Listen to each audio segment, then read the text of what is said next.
Sir अब next topic वो पढ़ाना। नेक्स्ट टॉपिक नहीं, लास्ट क्लास में क्या पढ़े थे ये बताओ। इलेक्ट्रिक फ्लक्स क्या होता है? Flux, yes sir, electric flux के बारे में पढ़ा। क्या होता क्या है इलेक्ट्रिक फ्लक्स?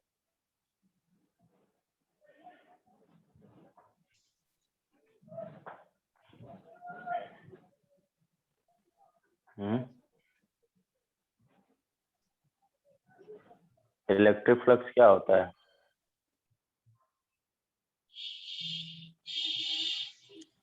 आदित्य, हाँ अंकिता बोलो। Sir, electric flux is the dot product of electric field and area vector of a loop. Okay, very good. Aditya, कितने टाइप्स के फ्लक्स होते हैं?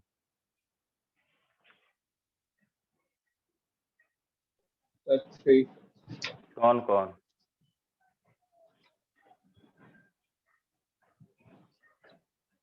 कौन कौन से? Positive, negative, zero. जीरो किस कंडीशन में होता है?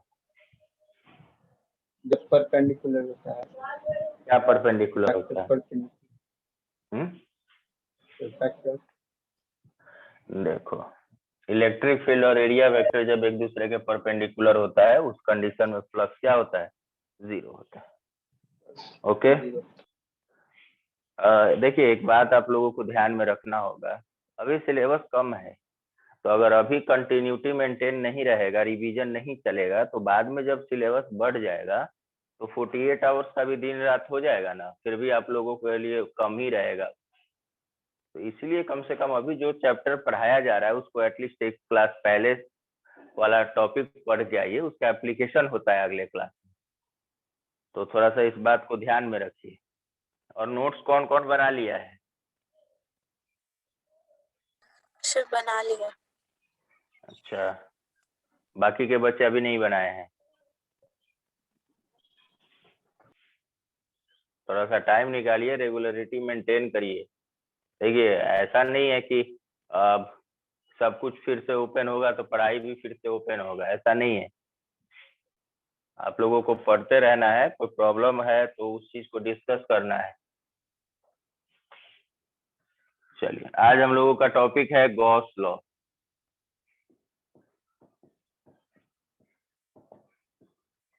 गॉस लॉ के बारे में जानेंगे, फिर उसके बाद से जानेंगे इसका application.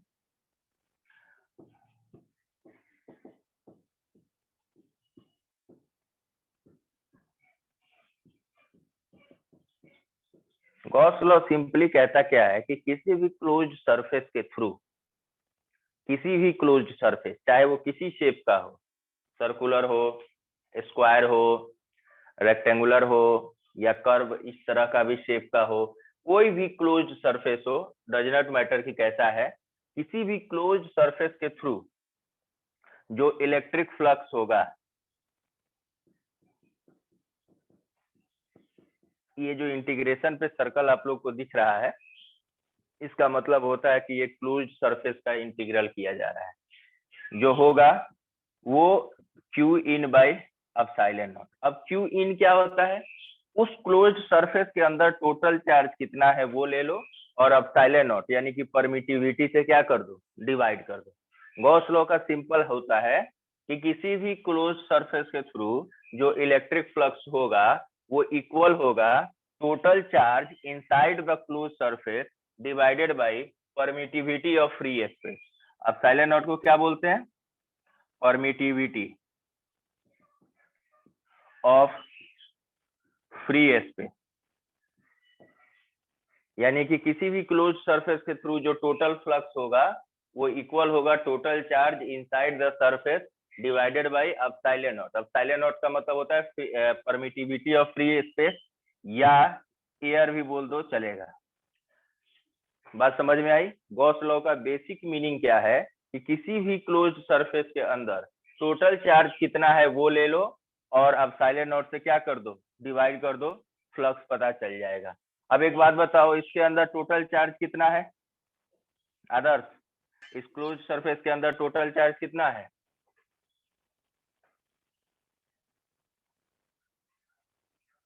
Ankita, Sir, 7 microcoulomb. 7 microcoulomb. क्यों? क्योंकि आपने ऐड करना है 8 4 12 12 2 14 14 6 20 और 20 में से 10 माइनस करिएगा तो 10 बचेगा और 10 में से 3 माइनस करिएगा तो 7 बचेगा। बोलो आदित्य, हाँ या ना? Yes, sir. तो 7 माइक्रोकूलम, तो 7 इंटू 10 का पावर -6 डिवाइडेड बाई 8.85 इंटू 10 का पावर -12। तो जो ये वैल्यू आएगा वही इस क्लोज सरफेस का क्या होगा? फ्लक्स होगा। और फ्लक्स का यूनिट क्या होता है? न्यूटन मीटर स्क्वायर पर कूलम। क्लियर है? किसी भी क्लोज सरफेस के थ्रू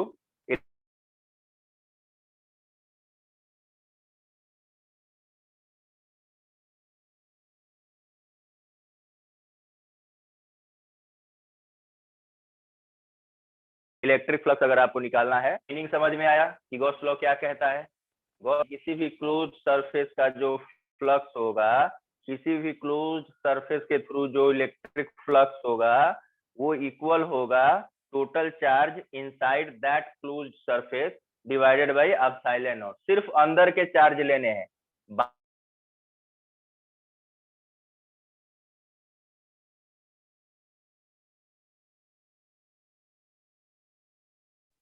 सर आप म्यूट हो गए।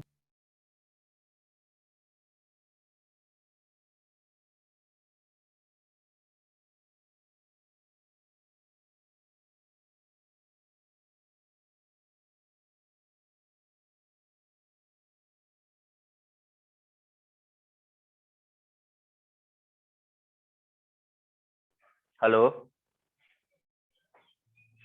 Hello, Yes, sir. Yes sir. क्या सुनाई दिया नहीं दे रहा था क्या? नहीं sir. सर, बंद हो।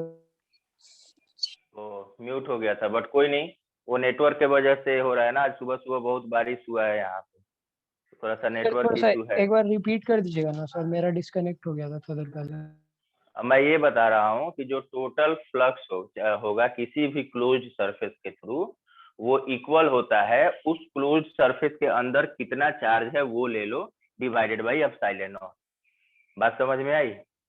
Gauss sir. लॉ कहता है कि किसी भी क्लोज सरफेस के थ्रू जो इलेक्ट्रिक फ्लक्स होगा वो इक्वल होगा total charge inside the close surface divided by permittivity of free space, यानी कि एप्सिलॉन नॉट, जिसको तुम ई नॉट भी बोल सकते हो। ठीक है, लिख लीजिए तो जल्दी से।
हो गया?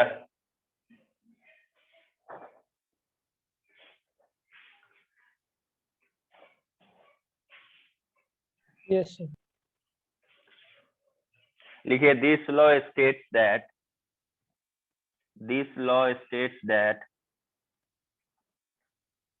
electric flux through any closed surface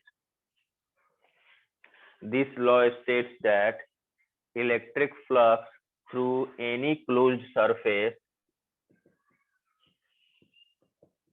is equal to the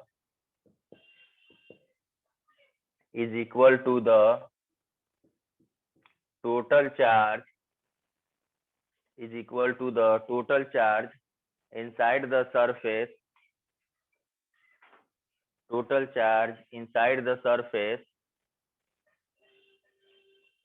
divided by permittivity of free space.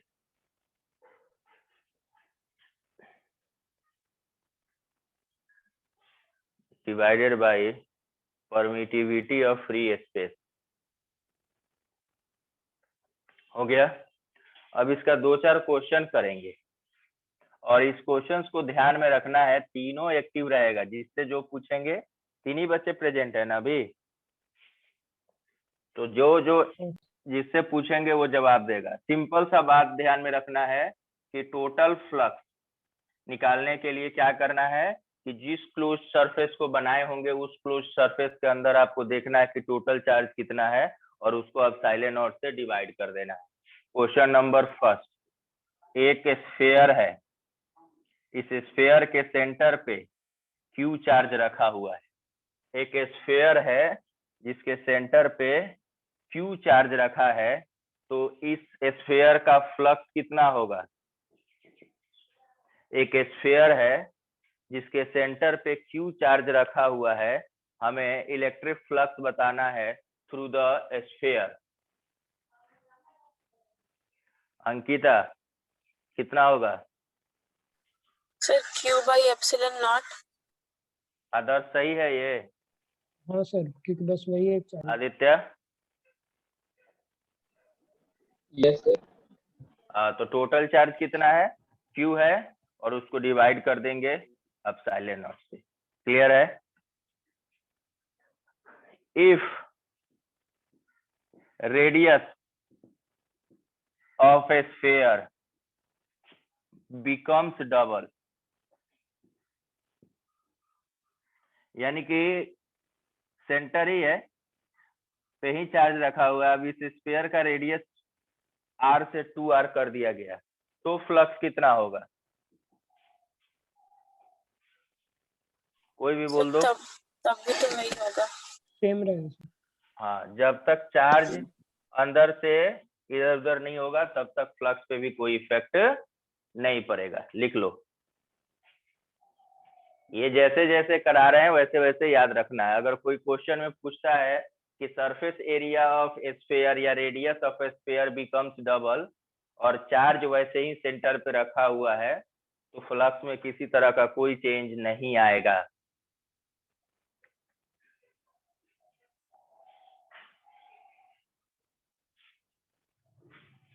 जैसे लिखते जाए बोलते जाना है।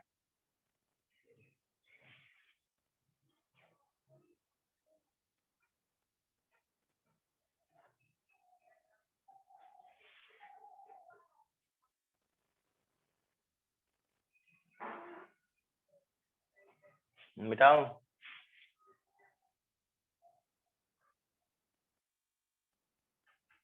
Yes sir.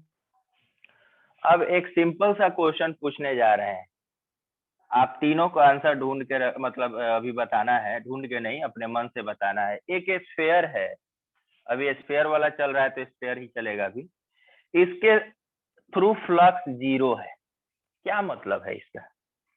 एक स्फीयर है, इसके थ्रू फ्लक्स 0 है। What do you mean by this statement? इसका मतलब क्या है कि चार्ज इसके अंदर नहीं है? Yes sir. Yes, sir. ये तो आप लोगों ने थोड़ा सा बोला, एक पार्ट बोला। अब बताओ, अभी भी फ्लक्स 0 होगा कि नहीं होगा? हाँ सर, मतलब न्यूट्रलाइज्ड होगा। तो इसका आंसर कैसे देना है? If electric flux through any close surface is equal to 0, लिखिए, if electric flux through any closed surface is equal to 0,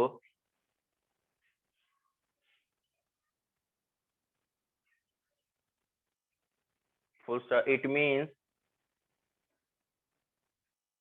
it does not mean, लिखो, it does not mean if electric flux through any closed surface is zero, it does not mean there is no charge inside the surface. It does not mean there is no charge inside the surface.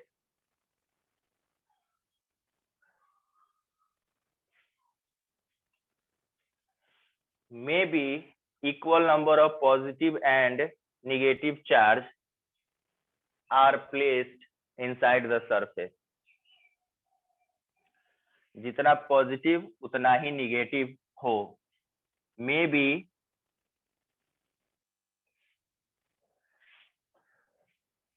तो ये आपको याद रखना है कि अगर किसी भी क्लोज सरफेस के थ्रू फ्लक्स, इसका मतलब ये नहीं कि उसके अंदर चार्ज नहीं है। चार्ज हो भी सकता है और नहीं भी हो सकता है। अगर चार्ज होगा तो जितना पॉजिटिव उतना नेगेटिव। अब चलो, स्फीयर के सेंटर पे क्यू चार्ज रखा हुआ है। अब हम इसको बीचों बीच कट कर दिए स्फीयर को, तो अब ये हेमी स्फीयर बन गया।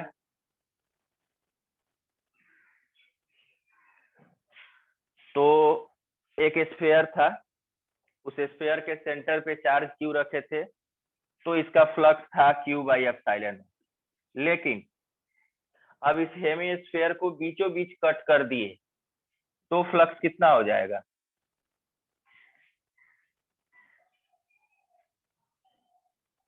बताइए।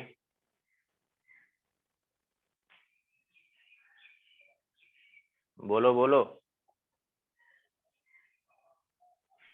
अगर Q by epsilon naught.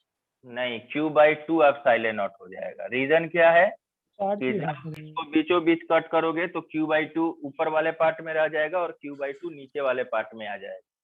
तो फ्लक्स कितना हो जाएगा? Q by 2 epsilon not. Okay, clear हुआ? अगर आप सेंटर पे क्यू चार्ज रखे हो और सेंटर से बीचों बीच सिमेट्रिकली कट करोगे तो आधा चार्ज अंदर और आधा चार्ज दूसरे वाले स्फीयर के अंदर आ जाएगा। तो फ्लक्स कितना हो जाएगा? Q by 2 epsilon. ये समझने के लिए मैंने Q बाई 2 लिख दिया। अगर यही स्फीयर है, सेमी स्फीयर, हेमी स्फीयर, और यहाँ पे चार्ज Q रखे हो तो फ्लक्स कितना होगा? Q by epsilon. So तब Q by epsilon naught. Very good. चलिए, तो स्फीयर का जनरली जितने टाइप्स के क्वेश्चन पूछा जा सकता है वो हम लोगों ने डिस्कस कर लिया।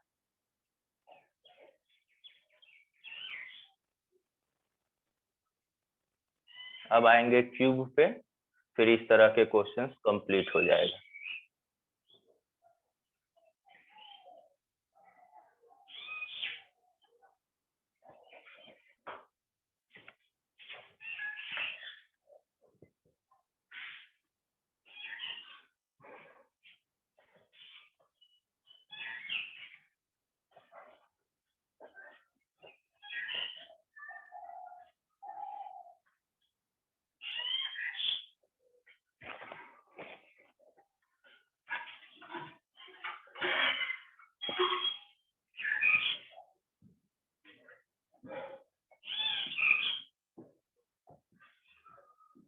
एक क्यूब है जिसका साइड ए है, इसके सेंटर पे चार्ज क्यू रखा गया है। फ्लक्स कितना होगा जी?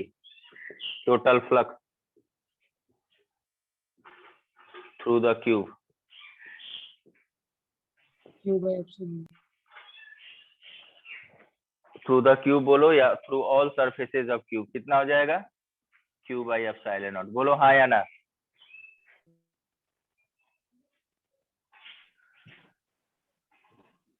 फ्लक्स थ्रू ईच फेस कितना हो जाएगा? टोटल फेस कितना होता है? 6। पूरा फ्लक्स क्यूब के through Q by epsilon not हो रहा है, तो एक फेस के थ्रू कितना हो जाएगा? 6 Q by 6 epsilon not. Clear है?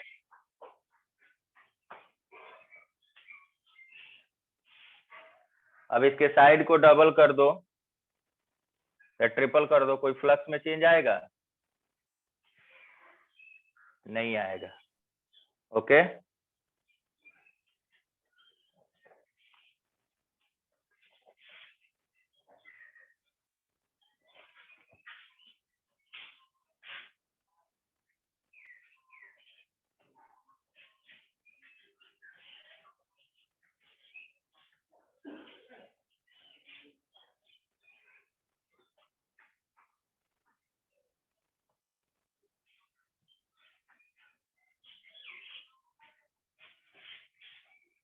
हो गया?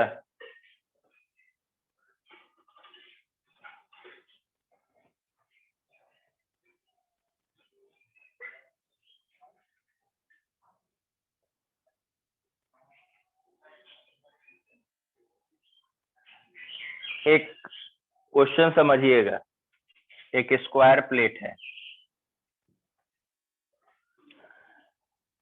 जिसका साइड डी है, उसके सेंटर से d/2 पे ऊपर एक क्यू चार्ज रखा है। क्वेश्चन को ध्यान से सुनिएगा। एक स्क्वायर प्लेट है जिसका साइड डी है या ए है, जो भी बोल लो। इसके d/2 पे, यानी यहाँ से d/2 पे एक चार्ज क्यू रखा गया है ऊपर में। यहाँ से d/2 पे एक चार्ज क्यू रखा गया है ऊपर में। इस फेस के थ्रू फ्लक्स कितना होगा, जरा बताइएगा। थोड़ा सोचिए, 2 मिनट। आदर्श, आदित्य, Yes, sir. अंकिता नाम। हाँ, तो ये आप क्वेश्चन समझ गए। एक स्क्वायर प्लेट है जिसका साइड डी है, उसके सेंटर से d/2 ऊपर एक चार्ज क्यू रखा गया है। तो उस प्लेट के थ्रू कितना फ्लक्स होगा ये बताना है। सर सेंटर से d/2 रखा गया है। मतलब वो जो उसका प्लेट है ना, ऐसे प्लेट होगा, तो यहाँ से ऐसे, मतलब नीचे, मतलब साइड से सर डिस्टेंस है d/2। हाँ, यहाँ से बीचों बीच से d/2 ऊपर में। थोड़ा इमेजिन करिए।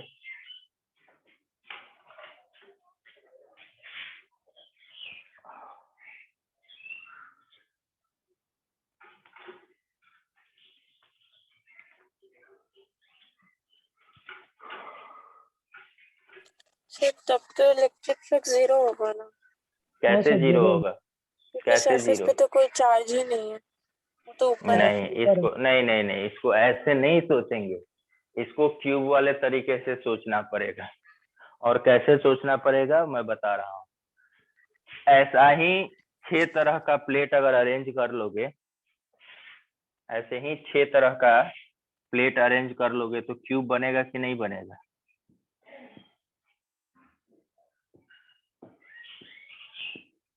ऐसे ही 6 तरह का प्लेट अरेंज कर लोगे तो क्यूब बनेगा कि नहीं बनेगा, बताओ। Yes sir. अब मान लो कि ये नीचे वाला प्लेट है जिसका क्वेश्चन में हम लोगों ने डिस्कस किया है। ये नीचे वाला प्लेट, इसका साइड है डी। इससे d/2 जब जाओगे तो आई थिंक कि क्यूब के सेंटर पे चले जाओगे।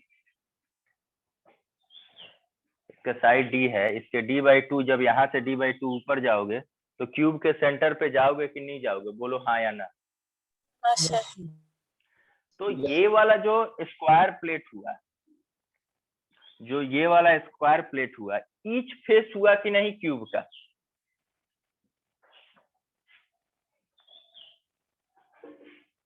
हुआ कि नहीं हुआ, बोलो। Yes sir. तो फ्लक्स कितना हो जाएगा?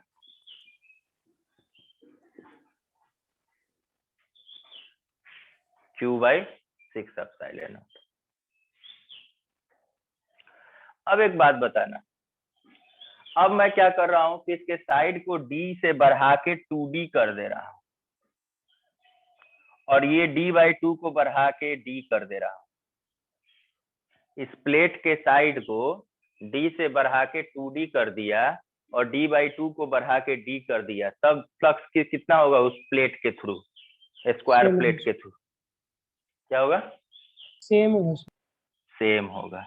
इसको इम्पोर्टेंट डाल देना। जितना भी क्वेश्चन करा रहे हैं सबको इम्पोर्टेंट टिक कर देना। ये बोर्ड में CBSE के आया हुआ है, 4 बार क्वेश्चन ये आया है। NCERT में भी है इस टाइप का क्वेश्चन एक, और वैसे बोर्ड में 4-5 बार ये क्वेश्चन आया हुआ है। एक स्क्वायर प्लेट है जिसका साइड D है और d/2 से ऊपर में एक क्यू चार्ज रखा हुआ है, तो उस स्क्वायर प्लेट के थ्रू फ्लक्स बताइए। तो उसको हम लोग क्या करेंगे, वैसे 6 प्लेट हम लोग इकट्ठा करेंगे और क्यूब बनाएंगे और देखेंगे कि अब कंडीशन क्या बन रहा है। तो पता चलता है कि ये क्यूब का ईच फेस के थ्रू वाला कंडीशन बन गया, तो उसके थ्रू फ्लक्स हो जाएगा। अब बोलो आदर्श, क्या बोल रहे थे? सर जैसे स्क्वायर प्लेट दिया था तो क्यूब बना दिया, अगर स्फीयर दिया रहा है और सर्कल दिया रहा तो सर्कल दिया ही नहीं रहेगा, सर्कल दिया रहेगा तो सर्कल वैसे सरफेस नहीं होता है, 3 डायमेंशनल फिगर की बात यहाँ पे की जाएगी। बात समझ में आ रहा है ना? यस। और सर्कल दिया रहेगा तो वो बताएगा कि ये क्लोज सर्कल है कि कैसा है। और जनरली सर्कल के अंदर चार्ज वो तो बताने के लिए दिखाया जाता है ना, स्फीयर वैसे बनाया जाता है, वैसे सर्कल चारों तरफ से घिरा थोड़े रहता है।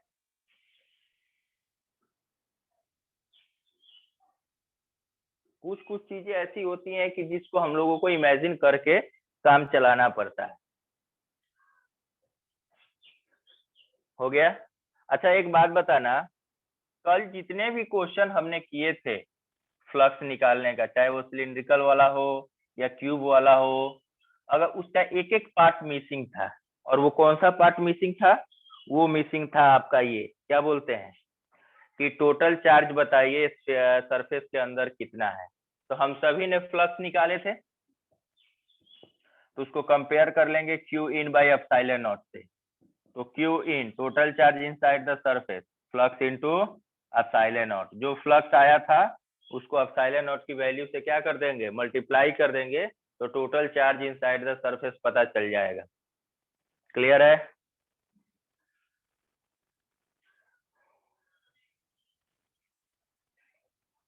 बोलिए हाँ या ना। Yes, sir. चलिए अब एक क्वेश्चन मैं बता रहा हूं, आप लोग थोड़ा सा इसको बताइएगा। अच्छा, फ्लक्स का एक डिफिनीशन था, और भी होता है। फ्लक्स का डिफिनीशन होता है एक number of electric field lines passing through any surface passing through normal to the surface।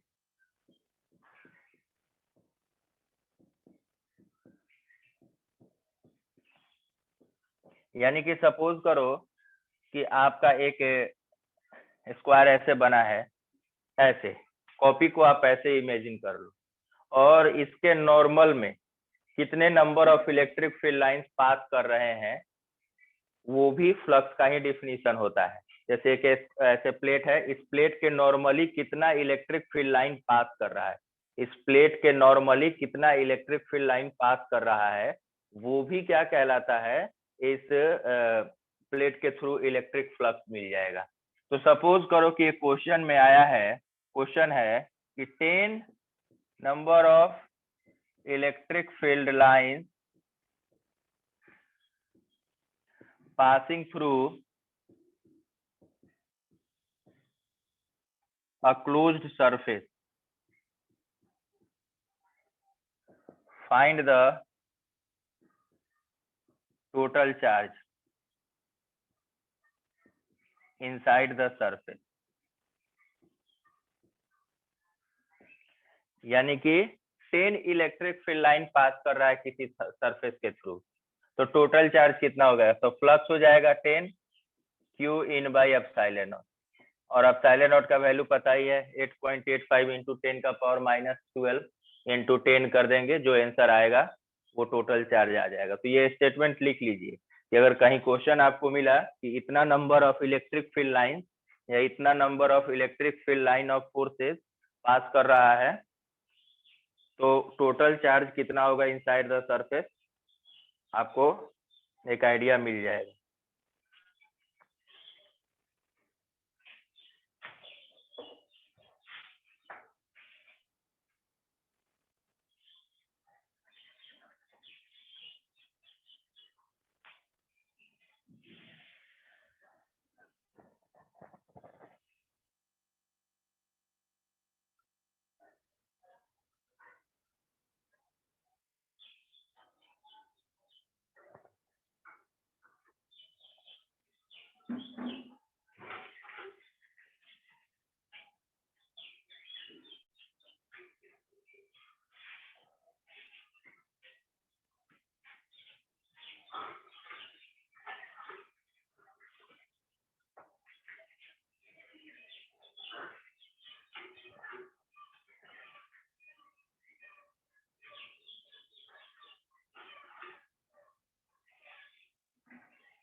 हो गया?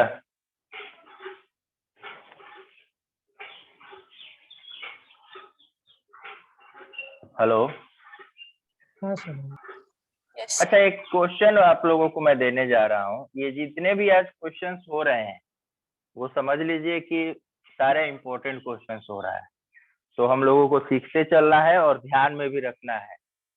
अब मान लो कि एक स्क्वायर प्लेट है, जिस प्लेन में स्क्वायर प्लेट को रखा गया है ऐसे इलेक्ट्रिक फील्ड उसी प्लेन में पास कर रहा है, तो फ्लक्स कितना होगा? मैं इसमें अभी हिंट नहीं करूंगा, मैं इतना क्वेश्चन के थ्रू आपको बोल दिया। जिस प्लेन में लूप है उसी प्लेन में इलेक्ट्रिक फील्ड है, इतना मैं हिंट कर दे रहा हूं। आप फ्लक्स बताओ। जिस प्लेन में इलेक्ट्रिक फील्ड है उसी प्लेन में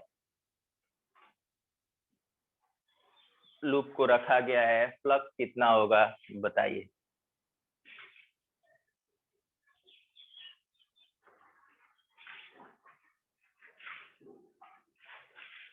सर 0, कैसे?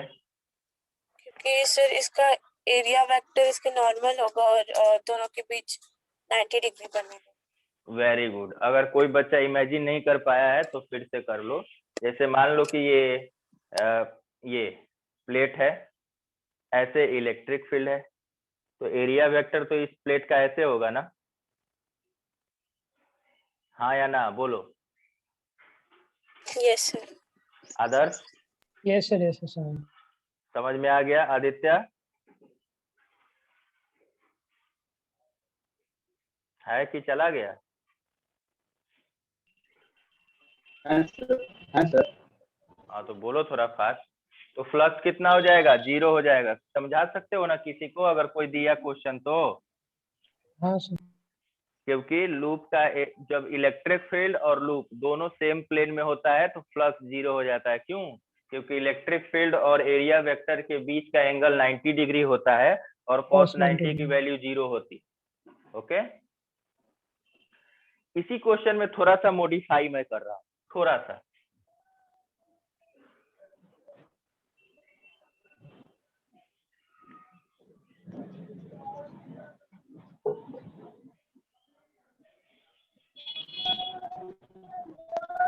अब इलेक्ट्रिक फील्ड ऐसे रख दी है, सेम प्लेन में ही है, इलेक्ट्रिक फील्ड अब ऐसे रख दिए, तो फ्लक्स कितना होगा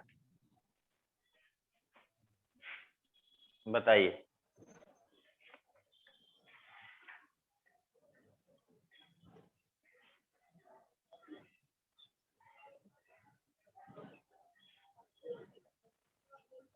सर सेम 0। 0 ही होगा। क्यों? क्योंकि अभी भी एरिया वेक्टर ऐसे परपेंडिकुलर। होगा। हाँ, यस और एरिया वेक्टर अभी भी ऐसे होगा और फ्लक्स भी क्या हो जाएगा? तो बहुत बढ़िया। अब हम लोग हेडिंग डालते हैं एप्लीकेशन ऑफ गॉस लॉ। हालांकि क्वेश्चंस अभी और भी होंगे इससे रिलेटेड, लेकिन अभी एक जो थियरी पढ़ेंगे लोग, application of Gauss law.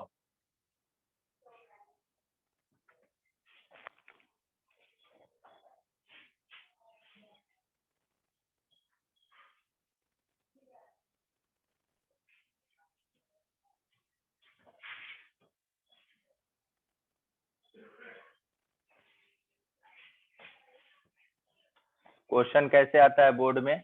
Using Gauss law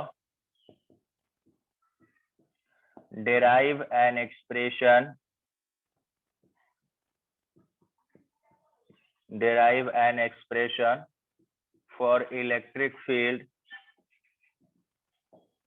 due to long charged rod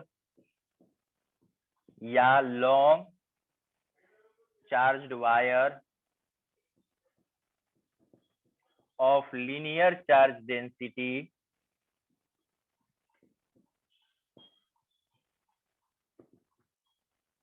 lambda। Linear charge density lambda. Long के जगह पे अगर इनफाइनाइट भी लिखा हो तो चलेगा। चार्ज रॉड और long charge wire of linear charge density lambda, यानी सीधे क्वेश्चन आता है derive an expression for electric field due to a long charge rod या वायर लिखा हुआ हो जिसका लीनियर चार्ज डेंसिटी क्या है, लैम्डा दिया हुआ रहता है। तो सबसे पहले इस क्वेश्चन को आप लोग कॉपी में लिख लो, फिर इसका हम लोग प्रूफ करने जाएंगे।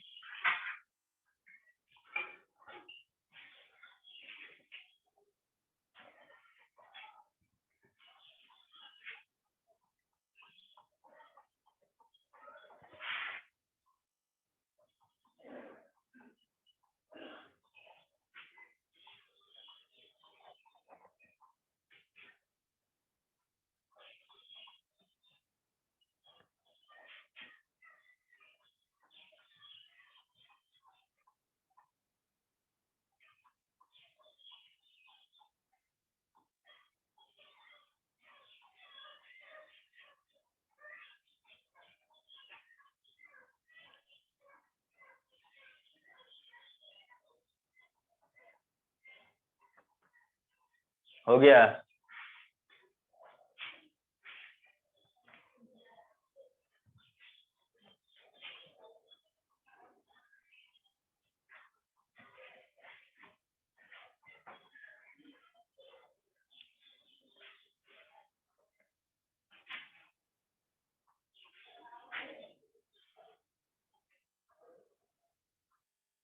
मिटाऊं?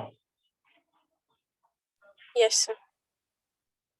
अब देखो, पहले सीखना है फिर उसके बाद से कॉपी कर। जनरली हम लोग क्या करते हैं कि गॉस लॉ का जब यूज करते हैं तो एक गॉसियन सरफेस बनाने का कोशिश करते हैं। तो एक रॉड है, इनफाइनाइट है, तो इनफाइनाइट तो बोर्ड पे तो बनाया नहीं जा सकता है, तो मान लेते हैं कि ये है जिसका लीनियर चार्ज डेंसिटी क्या है, लैम्डा दिया हुआ है। अब इससे टी डिस्टेंस पे या आर डिस्टेंस पे पॉइंट पी है जहां पर इलेक्ट्रिक फील्ड डिटरमाइन करना है। तो इस पी पॉइंट को कंसीडर करते हुए इसी शेप का, क्योंकि इस शेप का गॉसियन सरफेस बनाना आसान है, तो इसी शेप का एक गॉसियन सरफेस बना लेंगे ताकि गॉस लॉ का यूज किया जा सके। जैसे थोड़ा देर पहले मैंने एक स्क्वायर प्लेट का काम बताया था, आपको याद होगा अगर तो, याद आ रहा है? तो sir Yes, sir. Square plate वाले को ये गॉसियन सरफेस कह सकते हैं। स्क्वायर प्लेट वाले को हम लोगों ने ये बोल सकते हैं कि हाँ हमने एक गॉसियन सरफेस प्रिपेयर किया क्यूब के फॉर्म में और फिर उसको हम लोगों ने सॉल्व किया। तो वैसे ही एक रॉड है जिसका लीनियर चार्ज डेंसिटी लैम्डा है, तो उससे आर डिस्टेंस पे हमें इलेक्ट्रिक फील्ड फाइंड आउट करना है। तो एक हमने गॉसियन सरफेस अज्यूम कर लिया उसी शेप का जिसका रेडियस उस सरफेस का आर है और जिसका लेंथ क्या है, एल है, जिसका लेंथ एल है, जो सिलिंड्रिकल सरफेस हम लोगों ने एज्यूम किया है। अब देखिए एक बात बताइए, ये लीनियर चार्ज डेंसिटी पॉजिटिव है तो इलेक्ट्रिक फील्ड इधर होगा, पॉजिटिव से इलेक्ट्रिक फील्ड क्या होता है, दूर होता है। इस वाले सरफेस का एरिया वेक्टर इधर होगा, इसका इलेक्ट्रिक फील्ड इधर होगा और इसका एरिया वेक्टर इधर होगा। इस वाले सरफेस का इलेक्ट्रिक फील्ड इधर होगा और एरिया वेक्टर इधर होगा। बोलो इस बात से सहमत हो या नहीं, अग्री कर रहे हो या नहीं कर रहे हो? Yes, sir. Yes Yes, sir. तो पहले इतना बना लो।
बना लिए सर।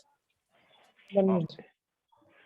अब सीधे लिखेंगे इसको। आप लोग एक काम करना, जब बोर्ड में आएगा ऐसा क्वेश्चन लिखने का तो एक चीज लिख देना, consider a long charge wire of linear charge density lambda, there is a point P at distance r from the rod where electric field is to be determined.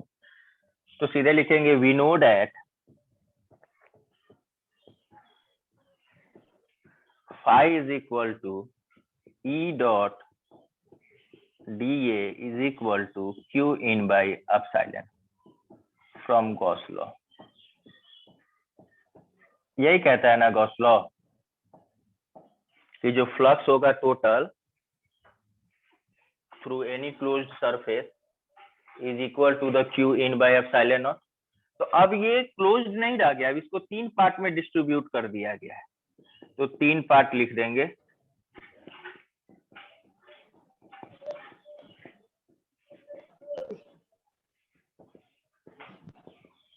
अब इसके नीचे लिख दिए due to 2 plane surface.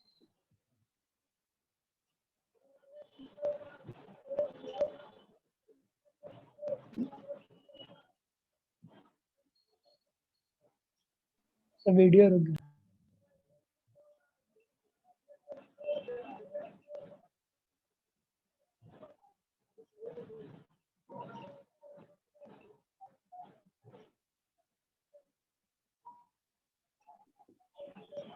Plain field और area vector के बीच में video रुक रहा है।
सर आवाज कट कट के आ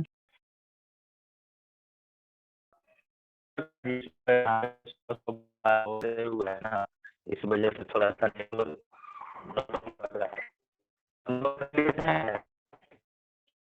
सर नहीं समझ में आ रहा क्या बोल रहे हैं, आवाज साफ नहीं है।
Hello, yes sir. आज पूरा नेटवर्क इशू ज्यादा है, सुबह बारिश होने की वजह से, इसलिए बार बार डिस्कनेक्ट हो जा रहा है। चलो, तो ये जो हमारा प्लेन सरफेस है उसके वजह से जीरो हो रहा था। क्यों हो रहा था जीरो प्लेन सरफेस की वजह से, कोई बताएगा? क्योंकि इलेक्ट्रिक फील्ड और 90 एरिया डिग्री। Vector 90 degree. तो ये इसको हम लोग सिंपल जीरो लिख देंगे, प्लस ई को बाहर रखो और डीए का इंटीग्रेशन क्या हो जाएगा, ए हो जाएगा। बोलो हाँ या ना। छोटे से एरिया को जब इंटीग्रेट करोगे तो बड़ा सा एरिया बनेगा। लिख लिए? ऊपर का एक लाइन लिख लो तो थोड़ा सा जल्दी।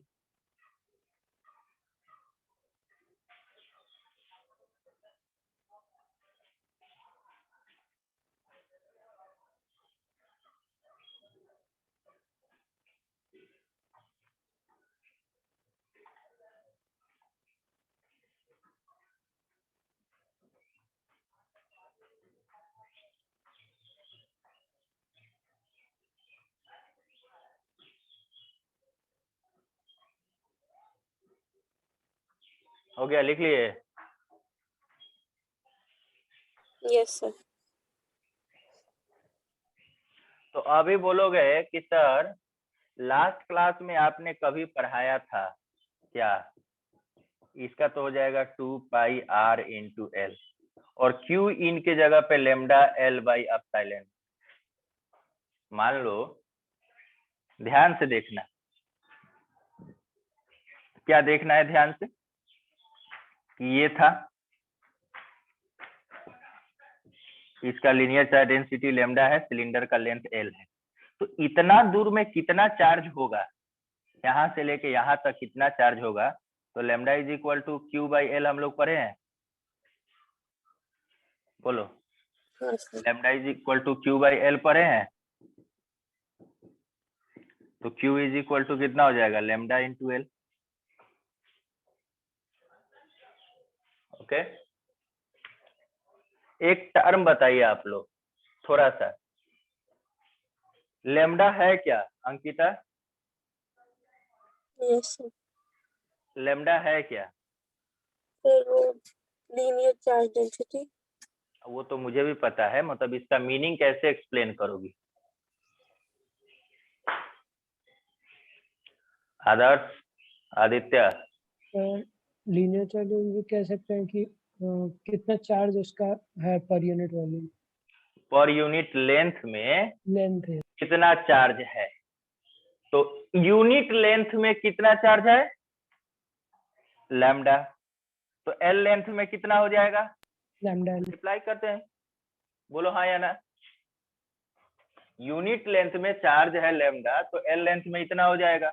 अब इस एल से इस एल को कट कर देंगे, तो E इक्वल टू आ गया lambda by 2 pi epsilon naught into R. अब सुनना, अब साइलेंट नोट का वैल्यू पुट कर रहे हो, ये करो वो करो, तो इसको बेहतर करने के लिए ऊपर नीचे 2 से मल्टीप्लाई कर देते हैं। तो 1/4 पाई एप्सिलॉन नॉट को के बोल सकते हैं, बोलो हाँ या ना। Yes sir. तो electric field 2k lambda by R. अब ध्यान देना, इलेक्ट्रिक फील्ड का यूनिट किस में होगा, न्यूटन पर कूलम में। लीनियर चार्ज डेंसिटी का यूनिट किस में होगा, चार्ज पर यूनिट लेंथ यानी कूलम पर मीटर। आर जो डिस्टेंस है, और के का वैल्यू तो पता ही है, 9 × 10⁹ ओके। यस।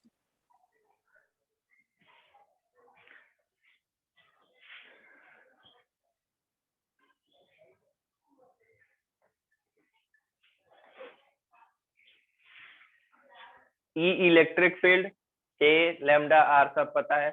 एनसीईआरटी का बुक है आप सभी के पास? हाँ सर। हाँ सर। 1.23 क्वेश्चन नंबर पढ़ो तो। एक्सरसाइज का सर। हाँ, पढ़ो और बनाओ।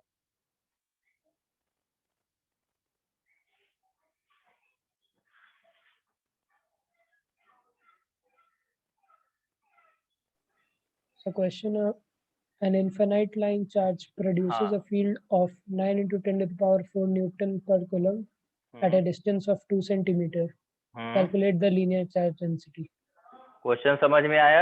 इलेक्ट्रिक फील्ड दिया है, डिस्टेंस दिया है, आपसे लीनियर चार्ज डेंसिटी यानी कि लैम्डा पूछ रहा है। आप पहले ये बताओ कि ये इमेजिन कर पाए जो अभी हम लोगों ने प्रूफ किया है, उसी से रिलेटेड क्वेश्चन है। इनफाइनाइट लॉन्ग चार्ज रॉड या वायर जो है उस हाँ सर। इलेक्ट्रिक फील्ड दिया है आर डिस्टेंस पे, तो उस रॉड का लीनियर चार्ज डेंसिटी कैलकुलेट करना है। बताओ कैलकुलेट कर।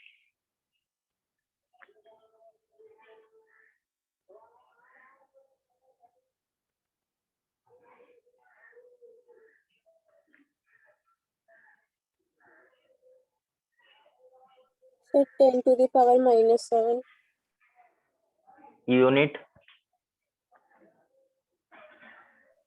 Sir coulomb per metre. Coulomb per metre, सही है। सबका आ रहा है 10 का पावर -7।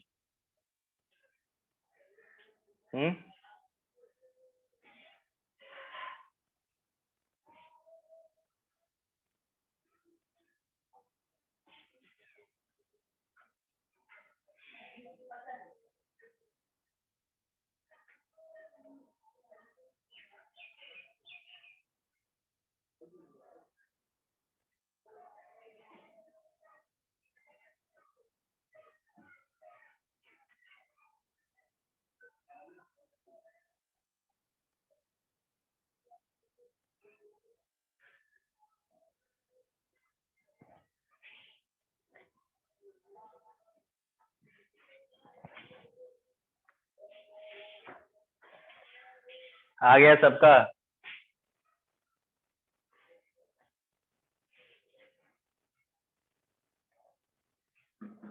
बोलो हाँ या ना।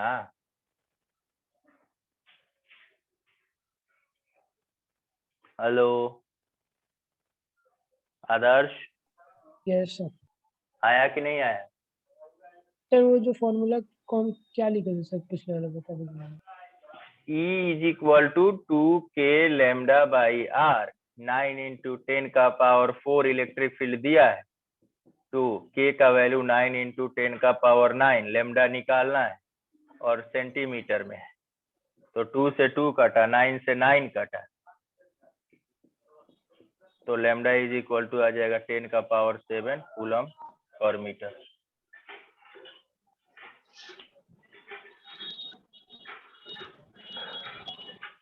आया समझ में? Yes.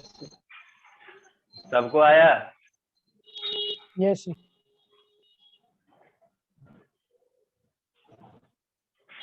एक और क्वेश्चन मैं आप लोगों को दे रहा हूं, थोड़ा सा अलग। एक रॉड है, इनफाइनाइट लॉन्ग रॉड है, जिसका लीनियर चार्ज डेंसिटी लैम्डा दिया हुआ है 10 का पावर 5 इंटू 10 का पावर -5 कूलम पर मीटर। अब कूलम थोड़ा सा बड़ा लिखते हैं, कूलम पर मीटर। अब इसके आर डिस्टेंस पे एक चार्ज है 2 माइक्रो कूलम का, जिसका मास दिया हुआ है 5 मिलीग्राम, भी वेलोसिटी से सर्कुलर पाथ पे मूव कर रहा है। आर का वैल्यू भी बता देते हैं, 2 सेंटीमीटर। एक रॉड है, रॉड के चारों तरफ सर्कुलर पाथ में जिस सर्कल का रेडियस आर है, जिसकी वैल्यू 2 सेंटीमीटर है, एक 2 माइक्रो कूलम का चार्ज मूव कर रहा है, जिसका मास कितना दिया हुआ है 5 मिलीग्राम। आप बताओ कि उस किस वेलोसिटी से मूव कर रहा होगा, जरा समझा दो मुझे।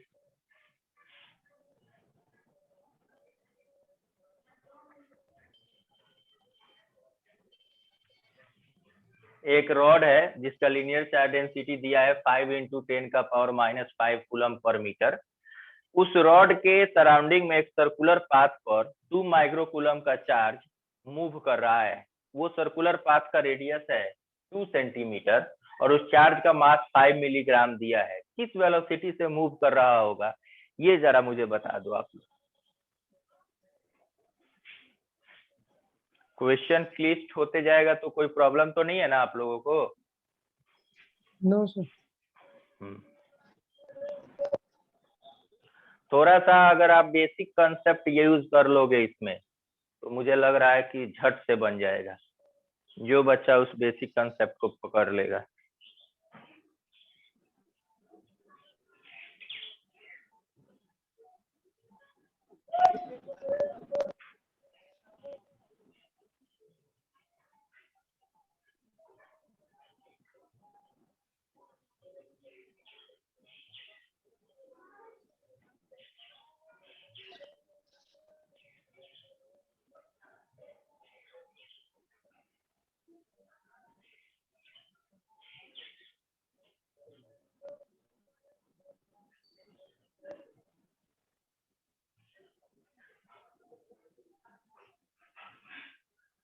सर वो 5 mg क्या था? मास है, mg नहीं है, मिलीग्राम है। हम्म,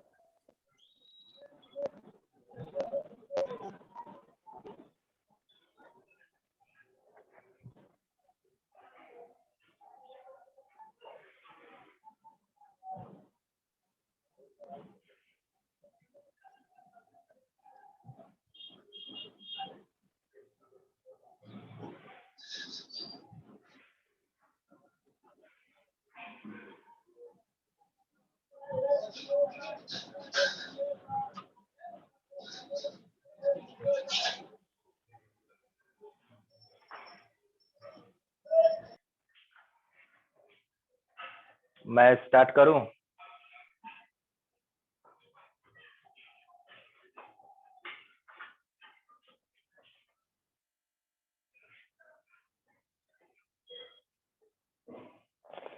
यस। आप चलो मैं स्टार्ट कर। एक बात बताओ, सर्कुलर पाथ पर मूव करने के लिए कौन सा फोर्स जरूरत होता है? Centripetal force. Centripetal force, very good. अभी थोड़ा देर पहले हम लोगों ने पढ़ा था कि एक रॉड से जिसका लीनियर चार्ज डेंसिटी लैम्डा दिया है उसके r डिस्टेंस पे इलेक्ट्रिक फील्ड कितना होगा? कितना पढ़े थे? 2k लैम्डा बाई r पढ़े थे। यस। अगर इलेक्ट्रिक फोर्स निकालना होगा तो Q इंटू ई निकाल सकते हैं। यही electric force centripetal force provide करेगा। यही इलेक्ट्रिक फोर्स उस चार्ज को क्या करेगा? सेंट्रीपिटल फोर्स प्रोवाइड करेगा। तो Q into E is equal to M V square by R. Charge दिया था 2 माइक्रोकूलम, 2 इंटू 10 का पावर -6, 2 इंटू 9 इंटू 10 का पावर 9 इंटू 5 इंटू 10 का पावर -5 अपॉन आर का वैल्यू है 2 इंटू 10 का power -2 is equal to M 5 milligram है तो 5 इंटू 10 का पावर -6 kg हो जाएगा, वी स्क्वायर अपॉन 2 इंटू 10 का पावर -2। तो ये से ये कट जाएगा। अब मुझे बताओ 5 से 5 कट जाएगा, सॉल्व करके बता दो वी स्क्वायर कितना आ रहा है।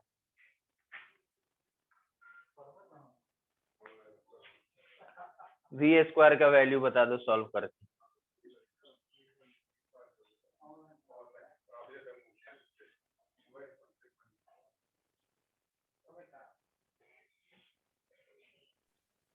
फिर v स्क्वायर होगा 36 into 10 to the power 4।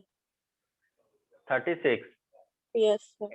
Into 10 का Yes, पावर sir. 4, तो भी कितना हो जाएगा? 6 इंटू 10 6 into स्क्वायर 10 10 का पावर 2।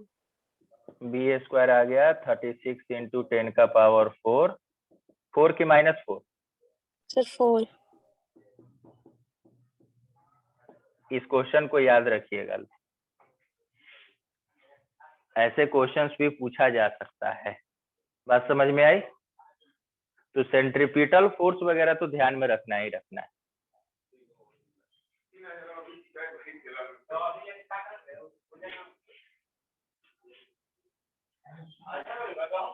मिटा दो। यस।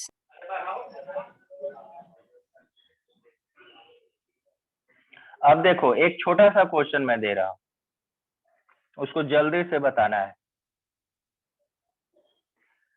दो रॉड है, इसका linear charge density 4 × 10⁻⁻5 coulomb per metre है, इसका linear charge density -3 × 10⁻⁻5 coulomb per metre है।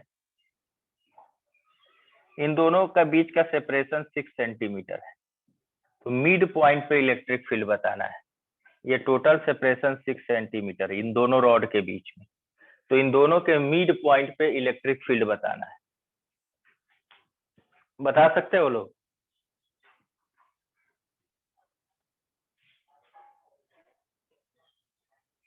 बोलो। आदर्श यस सोच रहे हैं। सोचो।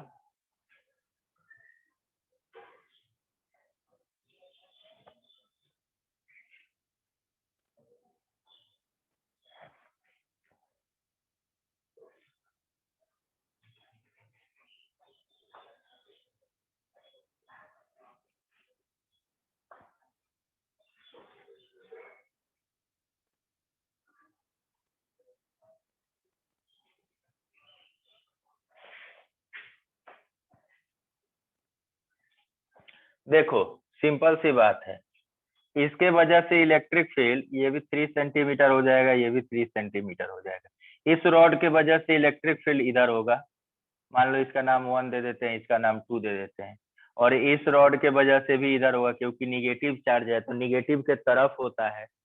Yes. तो जो नेट इलेक्ट्रिक फील्ड आएगा वो E1 + E2 के इक्वल होगा। E1 + E2 निकाल सकते हो लोग? हाँ सर, अलग अलग रॉड। Yes sir.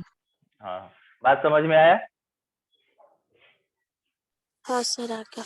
और आप लोगों से ये है कि अगले क्लास में जब भी आया करिए तो आप लोग पिछले क्लास का थोड़ा बहुत पढ़ के आया करिए। इससे क्या होता है ना कि टीचर का एनर्जी लेवल बना रहता है। थोड़ा बहुत पढ़ लेंगे तो कुछ नहीं चला जाएगा, क्लास से पहले थोड़ा सा देख लिए कि क्या है क्या नहीं। ऑलमोस्ट ये चैप्टर फिनिश हो गया है, अगले क्लास यानी कि वेडनेसडे को फिनिश हो जाएगा पूरा।